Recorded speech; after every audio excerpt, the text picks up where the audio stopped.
चलिए जी स्टार्ट करते हैं exercise 9.5 the tangent plane and the normal line. अब टेंजेंट प्लेन किस तरह से फाइंड करना है और नॉर्मल लाइन किस तरह से फाइंड करनी है। टेंजेंट प्लेन का एक फार्मूला है और नॉर्मल लाइन का एक फार्मूला है। इस फार्मूलाज को मैं पहले प्रूव करवाता हूं और फिर इसके बेस जो से क्वेश्चन हैं उसको मैं आज सॉल्व करता हूं। कुछ क्वेश्चन इस लेक्चर में करेंगे और कुछ जो से क्वेश्चन रह जाएंगे वो नेक्स्ट लेक्चर के अंदर करेंगे। तो देखें टेंजेंट प्लेन किस तरह से फाइंड करना है। टेंजेंट प्लेन होता क्या, देखो कैलकुलस वन के अंदर आपने देखा था कि फर्ज करो हमारे पास एक ये कर्व है और आपको कहा जाता था कि इस point for example x not और इसके कोरिस्पॉन्ड जो सा ये पॉइंट है वाई नॉट। तो पॉइंट हमारे पास बना एक्स नॉट वाई नॉट। इस पॉइंट पर आपको कहा जाता था कि इक्वेशन ऑफ टेंजेंट लाइन निकालो। ये थी टेंजेंट लाइन, इस पॉइंट पर टेंजेंट लाइन थी ये। तो इक्वेशन ऑफ टेंजेंट लाइन आपने निकाली थी। इक्वेशन ऑफ टेंजेंट लाइन आपको निकालनी आ गई थी। आप किस तरह से निकालते थे कि ये point x naught y naught था। तो जो इक्वेशन ऑफ टेंजेंट लाइन थी वो थी y minus y naught equals to d y by d x at point x naught y naught into x minus x naught. तो ये थी equation of a tangent line. ये क्या थी equation of a tangent line. और ये आपको पता है d y by d x जो सी चीज़ है d y by d x ये क्या है, slope of a tangent line. Slope of a tangent line और जिस पॉइंट पर निकालना उस पॉइंट को इसमें पुट करते थे। तो ये slope of a tangent line at a point x naught y naught. तो this whole equation represent the equation of a tangent line this line. अब बात कर रहे हैं हम लोग टेंजेंट प्लेन की। अब टेंजेंट प्लेन क्या चीज़ है, तो फर्ज करो अब देखो जब तक कैलकुलस को ग्राफिकली ना देखोगे तो मज़ा नहीं आता। मैं एक सरफेस बनाता हूँ फॉर एग्जांपल,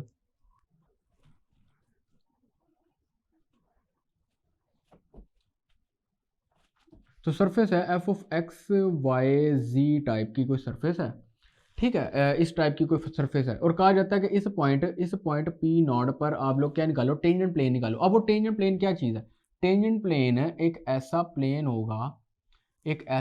होगा जो सरफेस के सिर्फ और सिर्फ इस पॉइंट में से पास करेगा। अब ग्राफिकली 2 डायमेंशन में तो मैं आपको ठीक से शो नहीं कर सकता। आप ज़रा इमेजिन करें, तो आप ज़रा इमेजिन करें कि ये जो प्लेन जो है ये इस तरह की सरफेस पर ये इस तरह का प्लेन है। ये सरफेस है फॉर एग्जांपल, ये सरफेस है और इस सरफेस पे ये जो सा प्लेन है ना, सिर्फ इस पॉइंट पी नॉट से पास होने वाला ये जो प्लेन है, ये वाला प्लेन, इसको कहते हैं टेंजेंट प्लेन। तो क्या डेफिनेशन हुई, सरफेस के किसी एक पॉइंट से पास होने वाले प्लेन को कहते हैं क्या, टेंजेंट प्लेन। अब ये इसको फाइंड किस तरह से करते हैं, इसकी इक्वेशन कहाँ से निकलती है। इसके लिए आपको लेवल कर्व और लेवल सरफेस के बारे में पता होना चाहिए। अब लेवल कर्व क्या है, लेवल सरफेस क्या है, अभी तो मेरा ये टॉपिक नहीं है, बहरहाल फिर भी इस्तेमाल हो रहे हैं लफ्ज़। कहते हैं set of those points x y z in this space where a function of three independent variables has a constant value f of x y z equal to c is called level surface. अब इसका क्या मतलब है, इसका मतलब है कि x y जी वो पॉइंट्स एक्स वाई जी जो फंक्शन में पुट करें तो आपको सिर्फ same value they. For example वो 2 है, वो 3 है, वो 5 है, वो 7 है। फॉर एग्जांपल आपने एक लेवल सरफेस पढ़ी है x square plus y square plus z square equals to for example r square, ठीक है। ये आपको देख के पता चल गया ये क्या है, इक्वेशन ऑफ क्या है, सफियर। इक्वेशन ऑफ ये क्या है, सफियर है, इक्वेशन ऑफ सफियर है। इसके अलावा आपने x square over a square plus y square over b square plus z square over c square equals to 1 for example इस तरह इक्वेशन है। तो ये क्या है, एलिप्सॉइड है। ये क्या है, एलिप्सॉइड है, आई थिंक ये एलिप्सॉइड है। ये क्या है, एलिप्सॉइड है। ये क्या सफियर है, ये क्या एलिप्सॉइड है। इसके बाद पैराबोलाइड है, इसके अलावा पैराबोलाइड है, इसके बाद हाइपरबोलाइड है। ये सारी सरफेस जो हैं ये लेवल सरफेसेज हैं। लेवल सरफेस क्या है, फंक्शन में एक्स वाई जी वो वाले पॉइंट्स पुट किया जाए जहां पर फंक्शन जो है हमें एक कांस्टेंट वैल्यू दे। यहाँ पे कांस्टेंट वैल्यू एक्स वाई जी आपने वो पुट करने हैं जिसमें आंसर क्या आएगा, आर स्क्वेयर, ठीक है ना। आपको एक इक्वेशन पता है कि x square plus y square plus z square equals to 1। This is the sphere with the unit radius, इसका रेडियस क्या है 1। अब आप एक्स वाई जी अपनी मर्जी से चूज करो। फॉर एग्जांपल अपनी मर्जी से मैं एक्स की जगह पे 1, वाई की जगह पे 0, जेड की जगह पे फॉर एग्जांपल मैं √3 पुट करता हूँ। तो इसका स्क्वायर करके ऐड करूंगा तो वो 1 नहीं आएगा, ठीक है। देखो ना 1 स्क्वायर 1 आएगा तो ये 0 और ये √3 तो ये 4 आएगा, 4 नॉट इक्वल टू 1। तो एक्स वाई जी आपने वो चूज करने हैं जो फंक्शन में पुट करूं तो आंसर सेम आए। आंसर क्या आए? सेम आए। सेम आए से मुराद कांस्टेंट आए। आंसर क्या आए? कांस्टेंट आए। तो ऐसी सरफेस को मैं कहूंगा ये कौन सी सरफेस है? लेवल सरफेस है। और ठीक है, इसको मैं कहूंगा ये कौन सी सरफेस है? लेवल सरफेस है। अब टेंजेंट प्लेन लेवल सरफेसिस पे निकाला जाएगा। टेंजेंट प्लेन हम किस पे निकालेंगे? लेवल सरफेसेस पे निकालेंगे। और लेवल सरफेस आपको समझ लग गई है, वो इस टाइप की होती है, f of x y z equal to c type की। अब देखो लेवल सरफेस में अगर ड्रॉ करता हूँ, फॉर एग्जांपल मैंने एक लेवल सरफेस ड्रॉ की है। लेवल सरफेस फॉर एग्जांपल मैंने एक ड्रॉ किया, फॉर एग्जांपल वो इस टाइप की है, वो इस टाइप की लेवल सरफेस है। तो ये किस टाइप की है? F of x y z equals to c type की है। अच्छा, ये जो सरफेस है ना, ये कोई भी एक सरफेस है तो वो किससे बनती है? कर्व्स के यूनियन से बनती है, ठीक है ना। बहुत ज़्यादा इसके अंदर कर्व्स हैं। फॉर एग्जांपल वो ये भी कर्व है, फॉर एग्जांपल वो ये एक कर्व है, और भी बहुत ज़्यादा कर्व्स हैं। तो मैं इस सरफेस के इस पॉइंट पर टेंजेंट प्लेन फाइंड करना चाहता हूँ। ये एक कर्व है और इस कर्व में से पास हो रहा है ये पॉइंट, जो कि सरफेस का भी पॉइंट है, और इस पॉइंट पर मैं क्या फाइंड करना चाहता हूँ? टेंजेंट प्लेन फाइंड करना चाहता हूँ। अच्छा, इस सरफेस के ऊपर किसी इस कर्व को अगर मैंने रिप्रेजेंट करना है तो उसको हम लोग इस तरह से रिप्रेजेंट करते हैं, आर वेक्टर से, ठीक है ना। फॉर एग्जांपल ये एक पॉइंट था तो इसका ये पोजीशन वेक्टर है, ठीक है। ये पॉइंट का ये पोजीशन वेक्टर है, और इसको रिप्रेजेंट करते थे x of t i cap plus y of t j cap plus z of t k cap. इसको इस तरह से रिप्रेजेंट करते थे। दिस इज द, ये क्या थे? ये जो पॉइंट, ये वाला जो पॉइंट है ना पी, इसके ये कोऑर्डिनेट है एक्स ऑफ टी और वाई ऑफ टी और जी ऑफ टी। ये पैरामीट्रिक इक्वेशन है। पैरामीट्रिक इक्वेशन को अभी फिलहाल मैं नहीं एक्सप्लेन कर रहा। ये क्या पैरामीट्रिक इक्वेशन है? पैरामीट्रिक इक्वेशन ये क्या है? ये इस पॉइंट के ये कोऑर्डिनेट्स हैं। This is the path which follow by this point, ठीक है। ये देखो फर्ज करो, ये थोड़ा सुन लो पैरामीट्रिक इक्वेशन के बारे में भी। कोई एक कर्व है ना, फॉर एग्जांपल ये एक कर्व है, ये कर्व है स्पेस में पड़ी है, इसको पैरामीटराइज करना है। तो फर्ज करो ये पॉइंट है, इसके कोऑर्डिनेट है एक्स वाई जी। अब देखो इस पॉइंट के ये पोजीशन वेक्टर है, ये पोजीशन वेक्टर है।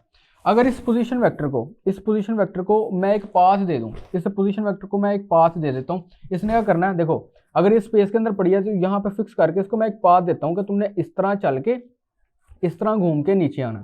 देखो यही है ना, इस तरह चल के घूम के नीचे आना। तो मैं इस पोजीशन वेक्टर को क्या दे रहा हूँ? एक पाथ दे रहा हूँ।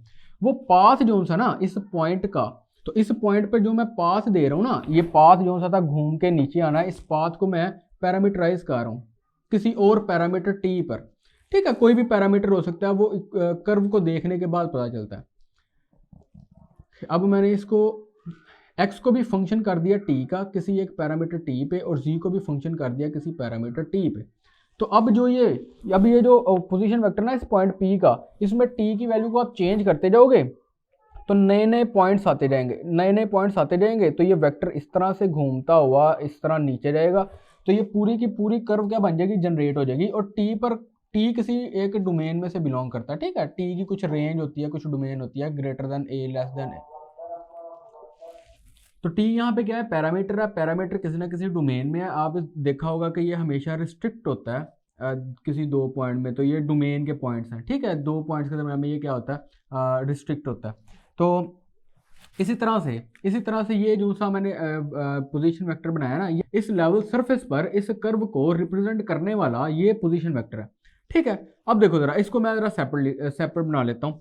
फॉर एग्जांपल यहाँ पे देखो, यहाँ पर मैंने ये कर्व को बनाया, ये कर्व इस टाइप की थी, तो ये कर्व जो है वो इस टाइप की है। फॉर एग्जांपल ये इस टाइप की है।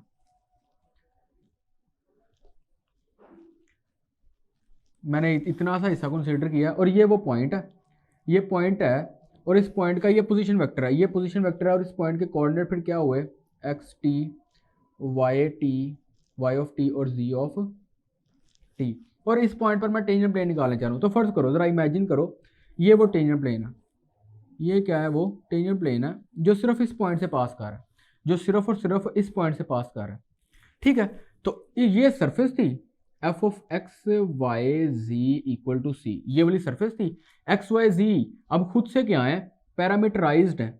क्या आएगा? X of t y of t और z of t equal to c, ठीक है। ये एक लेवल सरफेस है। अगर मैं इसको डिफरेंशिएट करूं बोथ साइड, एफ डैश, तो ये आएगा एक्स ऑफ टी और y ऑफ t और z of t equal to c का डिफरेंशियल क्या आएगा 0। अच्छा ये है डेरिवेटिव, ये है डेरिवेटिव ऑफ दिस फंक्शन। अब इस फंक्शन का डेरिवेटिव आपको पता है, फंक्शन ये क्या था, एक्स वाई जी का था, और एक्स वाई जी आगे से फंक्शन किसके हैं, टी के। तो मैं यहाँ पे जो सा रूल इस्तेमाल करूंगा वो है चेन रूल। और वो चेन रूल किस तरह से इस्तेमाल करूंगा, वो निकलेगा partial x partial f over partial x और d x over d t. ठीक है ना, चेन रूल है ये। Partial f over partial y, ये इसका डिफरेंशियल है, d y over sorry derivative है over d t plus d f over d partial f over partial z d z over d t equals to 0।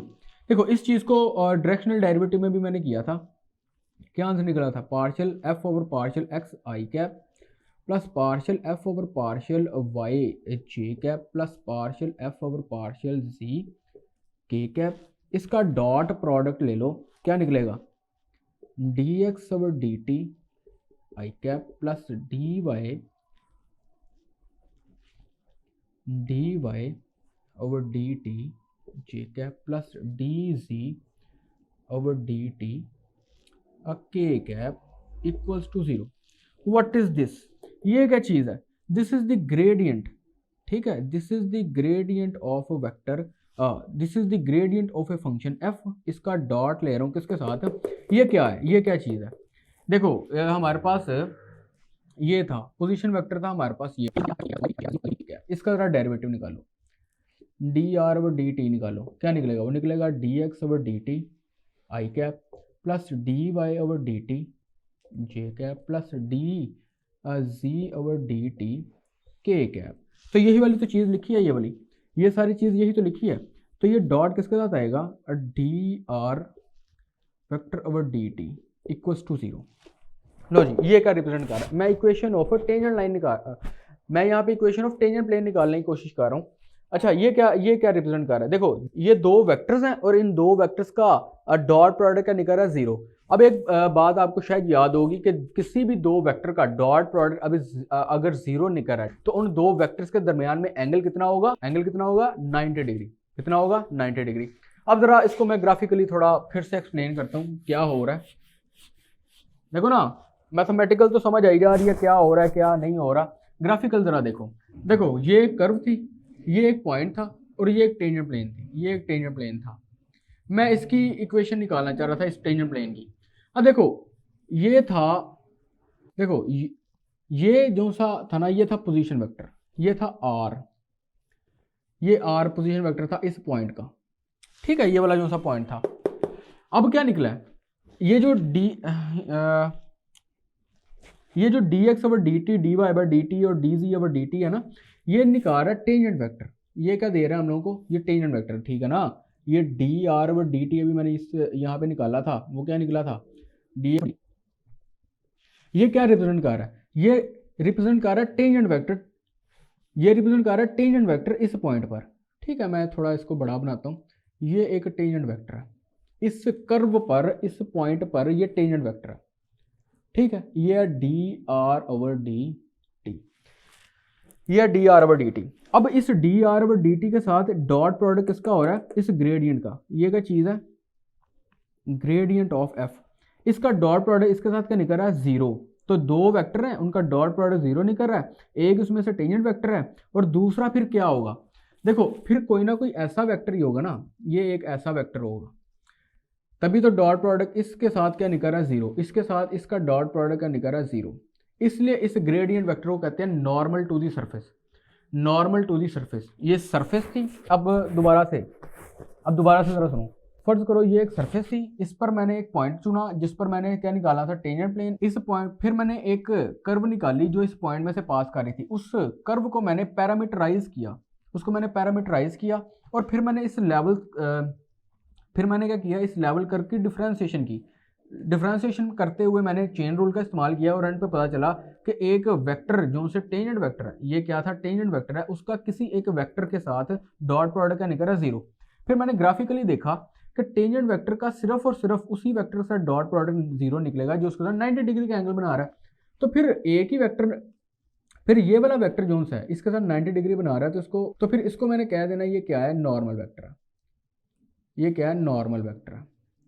अब ज़रा सुनो, equation of tangent plane किस तरह से निकालनी है। उम्मीद है यहाँ तक समझ लगी है। इक्वेशन ऑफ टेंजेंट प्लेन किस तरह से निकालनी है वो देखो।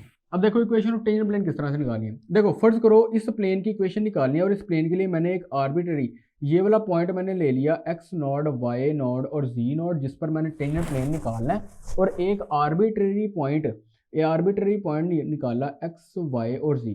देखो आर्बिट्ररी पॉइंट से मुराद है इस प्लेन पर कहीं पे भी आप ले सकते हो, आप इसको यहाँ पे लो, यहाँ पे लो, यहाँ पे लो, जहाँ दिल करता लो, लेकिन ये वाला पॉइंट जो सा ये फिक्स पॉइंट है। अब अगर मैं आपसे पूछूं कि ये वाला जो सा वेक्टर है, ये वाला वेक्टर इस पॉइंट P से इस पॉइंट P नॉट पर ये जो वेक्टर है इसके मुझे कोऑर्डिनेट, इस वेक्टर को किस तरह से रिप्रेजेंट करोगे, तो आप कहोगे इस वेक्टर को रिप्रेजेंट करना बड़ा आसान है। वो कि इसके कोऑर्डिनेट क्या निकलेंगे, x माइनस एक्स नॉट, ये इसके कंपोनेंट्स हैं, plus y minus y naught into j cap plus z minus जी नॉट इंटू के कैप, ये इस वेक्टर के कंपोनेंट है। अब बात आपने याद रखनी है, देखो ये क्या था, देखो ये वाला वेक्टर किस में लायक आ रहा है, इस टेंजेंट प्लेन में लायक आ रहा है, और मैंने कह दिया है कि ये वाला जो वेक्टर है ये भी इस कर्व के क्या टेंजेंट है, इस प्लेन के टेंजेंट है, तो फिर ये वाला वेक्टर भी तो इसी प्लेन में लायक किया ना, क्योंकि ये भी टेंजेंट वेक्टर है, और फिर ये वाला वेक्टर जो सा होगा ये भी टेंजेंट प्लेन में लायक करेगा, तो फिर इसका और इसका भी एंगल कितना निकलेगा, 90 डिग्री। अगर इन दोनों का एंगल 90 डिग्री है, क्या क्या मतलब है कि इस नॉर्मल वेक्टर और पी नॉट का डॉट प्रोडक्ट भी कितना, 0 है। इसको तो मैंने कह दिया, इस नॉर्मल वेक्टर को तो मैंने कह दिया ये किसके इक्वल है, F x i cap plus f y j cap plus f Z के कैप। इसका अगर मैं डॉट प्रोडक्ट निकालता हूँ इसके साथ तो वो भी तो 0 निकलना है, क्योंकि ये वाला वेक्टर जो है ना, ये वाला वेक्टर टेंजेंट प्लेन में पड़ा हुआ है, और टेंजेंट प्लेन में अगर ये टेंजेंट प्लेन में पड़ा है, तो टेंजेंट प्लेन में तो ऐसे वेक्टर पड़े हैं जिसका नॉर्मल वेक्टर के साथ एंगल कितना, 90 है। तो अगर एंगल 90 है तो डॉट प्रोडक्ट का निकलेगा 0। तो यहाँ पे क्या आएगा, x minus x naught i cap plus y minus y naught j cap plus z minus ji naught into k cap equal to 0। अब जरा डॉट प्रोडक्ट निकालो तो क्या आंसर निकलेगा f x minus x naught plus f y minus y naught plus f z minus z naught equal to 0। This is the equation of a tangent plane. This is the equation of tangent plane. This is the equation of tangent plane. अब आपने इसको याद कर लेना। अच्छा, surface हमने ली थी, surface जो सी हमने ली थी ना वो इस टाइप की थी, एफ ऑफ एक्स वाई और जी इक्वल टू सी टाइप की, अगर इस तरह की सरफेस होगी तो टेंजेंट प्लेन की ये इक्वेशन है, याद कर लो। अगर इस तरह की सरफेस होगी तो टेंजेंट प्लेन की ये इक्वेशन है। अगर इस तरह की सरफेस आए, इफ सरफेस आ जाए z equals to f of x y, अगर इस टाइप की सरफेस आए तो जो equation of f x minus x naught plus f y minus y naught minus z minus ji naught equal to 0।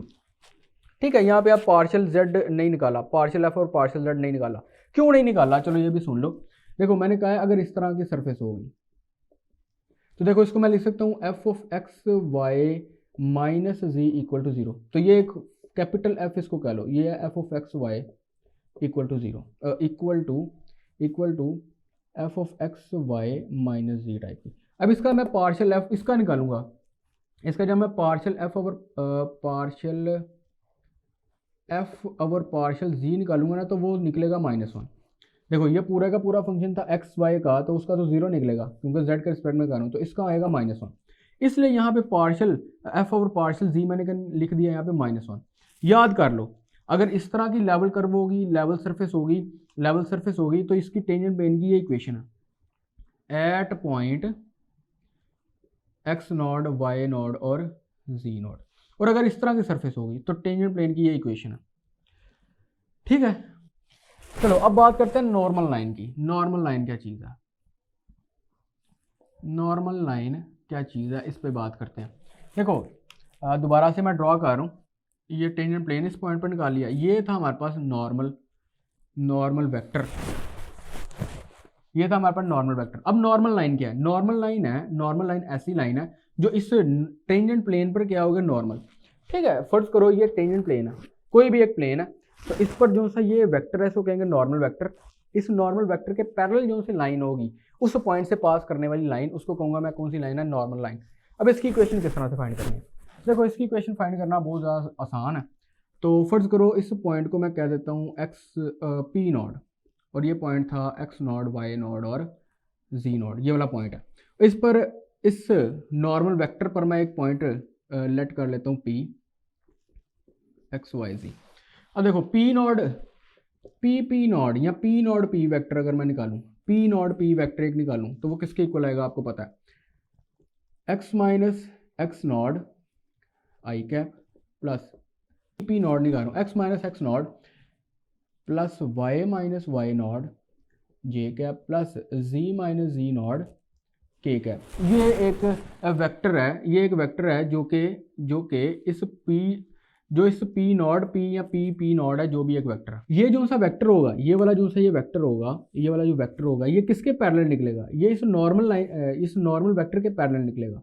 ये वाला जो वेक्टर है ये इस नॉर्मल वेक्टर के पैरेलल निकलेगा। तो अगर एक आपने रिजल्ट पढ़ा है कि अगर two vector, if two vectors are parallel to each other, for example a vector is parallel to b vector, दो वेक्टर आपस में पैरेलल है, तो आप कह सकते हो कि एक वेक्टर जो है वो दूसरे वेक्टर के लैम्डा टाइम्स इक्वल है। एक वेक्टर दूसरे वेक्टर के लैम्डा टाइम्स इक्वल है। लैम्डा क्या है? Lambda belongs to real number, ठीक है ना, स्केलिंग फैक्टर है, कितना ऊपर जा रहा है कितना नीचे जा रहा है। अच्छा, तो this is p naught vector, this is parallel to gradient vector at point p naught, ठीक है ना। अच्छा, अगर ये दोनों पैरेलल हैं तो मैं कह सकता हूं कि x minus x naught i cap plus y minus y naught j cap plus z minus ji naught, इसको मिटा देता हूँ, z minus ji naught k cap equals to lambda times gradient vector. Gradient vector क्या था? इसको मैं लिख देता हूँ f x i cap plus f y j cap plus f z k cap. अब देखो अगर मैं कंपेयर करूं, आई वाले कंपोनेंट्स कंपेयर करूं तो क्या निकलेगा? x minus x naught equals to lambda f x और y minus y naught equals to lambda f y, और यहाँ से निकलेगा z minus ji naught equals to lambda f z. तो यहाँ से अगर मैं निकालूं लैम्डा की वैल्यू, तो x minus x naught over f x equals to lambda, y minus y naught over f y equals to lambda, और z minus ji naught over f z equals to lambda. अब ये सारे lambda आपस में equal हैं, तो मैं कह सकता हूँ x minus x naught over f x equals to y minus y naught over f y equals to z minus ji naught over f z equals to lambda.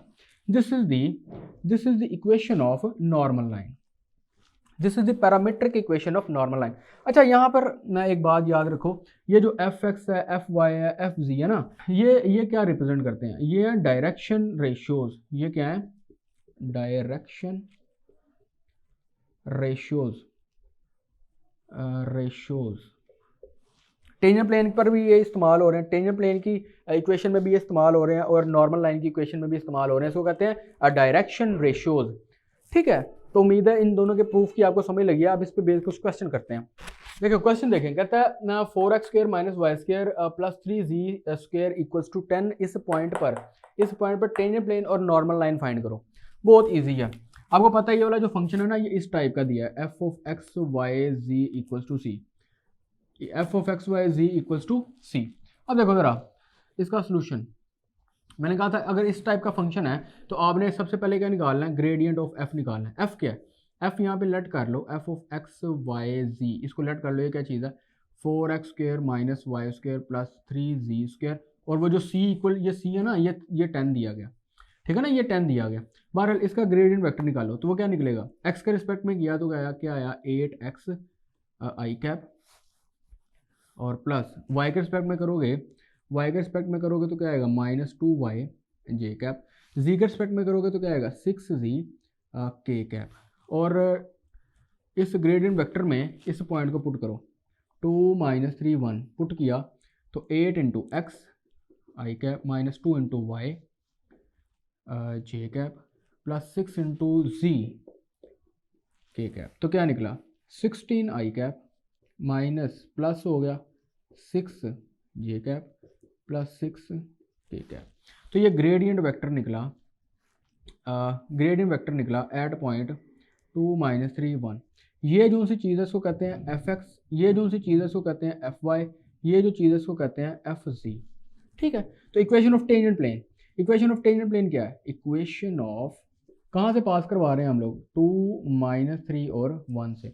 तो क्या निकलेगी x minus into F x, यहाँ पे क्या आना था F x की क्या वैल्यू है 16 plus y minus y naught, तो क्या आएगा प्लस, और यहाँ पे क्या आना था एफ वाई किसके इक्वल है 6 के, प्लस z माइनस जी नॉट वो था 1 और यहाँ पे आना था क्या एफ जेड क्या है 6 इक्वल टू 0। तो क्या आंसर आया 16x minus 32 plus 6 y plus 18 plus 6z minus 6 equal to 0। क्या आएगा माइनस 32 और माइनस 18, माइनस के 14 और 14 माइनस 32 और जमा 18 कितना आया माइनस का 14 और माइनस 14 माइनस 6 माइनस के 20 इक्वल्स टू 0। इसमें से 2 कॉमन आ रहा है, तो 2 कॉमन निकालोगे तो क्या आएगा 8x plus 3y plus 3z equals to 10 equals to 10। अब निकालते हैं नॉर्मल लाइन। नॉर्मल लाइन किस तरह से फाइंड करनी है, नॉर्मल लाइन थी x minus x naught over f x, y minus y naught over f y, z minus ji naught over f z equals to lambda. x minus x naught हमारे पास क्या है, point क्या है ये, x minus 2 over f x हमारे पास कितना 16 equals to y minus plus 3 over f x हमारे पास कितना 6 equals to ji minus 1 our Z minus 1 अवर 6। तो अगर मैं इस पूरी को मल्टीप्लाई करवा देता हूँ 2 के साथ तो क्या आएगा x माइनस 2 अवर, यहाँ पे 2 से कैंसिल करोगे तो 8 y plus 3 over 3 equals to z minus 1 over 3। This is the इसको इक्वल टू लैम्डा कह दो। This is the equation of a normal line, this is the equation of a normal line through the point ये जो भी point दिया है। ठीक है, इस तरह से आपने टेंजेंट प्लेन और नॉर्मल लाइन की इक्वेशन निकालनी है। अच्छा, ये 2 क्वेश्चन हैं, इसको मैं जल्दी से सॉल्व करता हूँ और बाकी के जो से स्टेटमेंट वाले क्वेश्चन है वो इंशाल्लाह नेक्स्ट लेक्चर के अंदर। अगर मैं partial f over partial x निकालूं, ठीक है ना, इसको आपको पता है किस टाइप की है, f of x y z equal to c type की है, और यहाँ पे इस चीज़ को मैंने f of x y z कह दिया। अगर एक्स के रिस्पेक्ट में करता हूँ तो क्या आएगा 2x, partial f over partial y करता हूँ तो निकलेगा 2y, और ये सफ़ियर की इक्वेशन है नज़र भी आ रही है, पार्शियल एफ ओवर पार्शियल जी करूँगा तो क्या निकलेगा 2z। इसमें मैं अगर पॉइंट पुट करूँ, इसको चलो कह लो ये एफ एक्स है एट पॉइंट, ये वाला पॉइंट 1 माइनस 2 3, तो क्या निकलेगा 2 निकलेगा। ठीक है, एक जगह पे लगा दिया। इसी तरह से f y at point p naught, जो भी है पी है, यहाँ पे क्या आएगा वाई की जगह पे माइनस 2 लगाया तो माइनस 4। इसी तरह f y f z point p पर क्या निकलेगा, जी की जगह पे 3 तो क्या आएगा 6। तो equation of a tangent plane, equation of tangent plane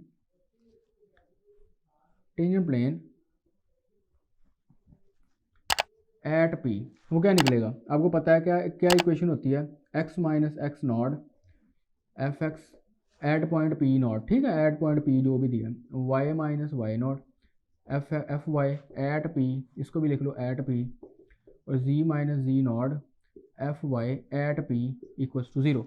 अब x माइनस एक्स नॉट हमारे पास क्या है 1, और f x at point p हमने क्या निकाला है, वो क्या निकाला है 2, plus y minus y naught हमने क्या निकाला है वो 2 है, और एफ वाई क्या है हमारे पास f y minus 4, plus z minus जी नॉट हमारे पास क्या है 3, और ये हमारे पास क्या है 6 इक्वल टू 0। अब इसको सॉल्व करो, हमारा आंसर आ जाएगा। ठीक है, क्या आंसर निकलेगा वो आप निकाल लेना, ये जो भी आंसर आएगा वो आप यहाँ पे लिख लेना। अब नॉर्मल लाइन निकालनी है, नॉर्मल लाइन किस तरह से निकालनी है, नॉर्मल लाइन किस तरह से निकालनी है, x minus x naught x minus 1 over f x at point 2, y minus यहाँ पे +2 आएगा, वाई नॉट आना था, ओवर एफ वाई यहाँ पे क्या है -4, जी -3 ओवर यहाँ पे क्या आएगा ये 6, तो 2 से कैंसिल हो रहा है तो क्या आएगा x-1 over 1 equals to y +2 over -2 equal to z-3 over 3। तो this is the normal line through this point at this surface. अब देखो जरा इसको किस तरह सॉल्व करना है, ये शायद थर्ड वाला है। देखो ये किस तरह का फंक्शन है, ये z equals to f of x y. मैंने आपको दो तरह का टेंजेंट प्लेन बताए थे। अगर इस तरह की सरफेस गिवन है तो आपने किस तरह से निकालना है, इक्वेशन ऑफ टेंजेंट प्लेन आपको बताया था। इक्वेशन ऑफ टेंजेंट प्लेन मैंने आपको बताई थी क्या निकलेगी, अगर इस तरह की सरफेस है तो वो निकलेगी x minus x naught f x plus y minus y naught f y minus ji naught equal to 0। तो देखो क्या निकलेगी, x माइनस पॉइंट हमारे पास क्या है, पॉइंट पुट करो और एफ एक्स निकालना है, एफ एक्स आपको निकालना आता है वो आप निकाल लेना, y-1 और इसको आप निकाल लेना, माइनस z माइनस यहाँ पे क्या आएगा 5 और यहाँ पे कुछ भी नहीं निकालना, इक्वल टू 0। तो this is the tangent plane on this surface at that point. अब इस पर नॉर्मल लाइन निकालनी है। नॉर्मल लाइन तो निकालना बहुत ईजी है। देखो उसके लिए भी एक फार्मूला कि x माइनस एक्स नॉट, इसके अगर इस तरह की सरफेस है तो x minus x naught over f x equals to y minus y naught over f y equals to ji minus ji naught over -1। तो देखो x minus x naught put करूँ तो +2 आएगा ओवर एफ एक्स से निकलेगा यहाँ पे 2x और 2x में 2 पुट करूँगा तो क्या आएगा -4 equals to y -1 over f x निकलेगा 2y में 1 पुट करूँगा तो क्या आएगा 2 equals to ji minus ji naught, g naught की जगह पे पॉइंट पुट करेंगे तो वो क्या निकलेगा 5 ओवर -1।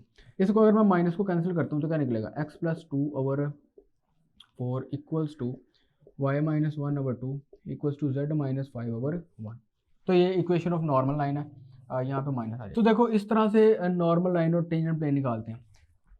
तो उम्मीद है इस टेंजेंट प्लेन और नॉर्मल लाइन को निकालने के फार्मूले, इसका प्रूफ और किस तरह से निकालते हैं उनकी आपको समझ लग गई है। अब बाकी जो उनसे स्टेटमेंट वाले क्वेश्चन हैं वो नेक्स्ट लेक्चर के अंदर करते हैं। अच्छा, कुछ लड़के कह रहे थे कि सर स्टेटमेंट वाले क्वेश्चन पेपर में आते हैं कि नहीं, तो भाई जाकर ज़रा पास पेपर देखो, आते स्टेटमेंट वाले क्वेश्चन काफ़ी ज़्यादा आए थे, तो स्टेटमेंट वाले क्वेश्चन करना लाजमी है। ठीक है, तो मिलते हैं नेक्स्ट लेक्चर के अंदर, तब तक के लिए अल्लाह हाफिज़।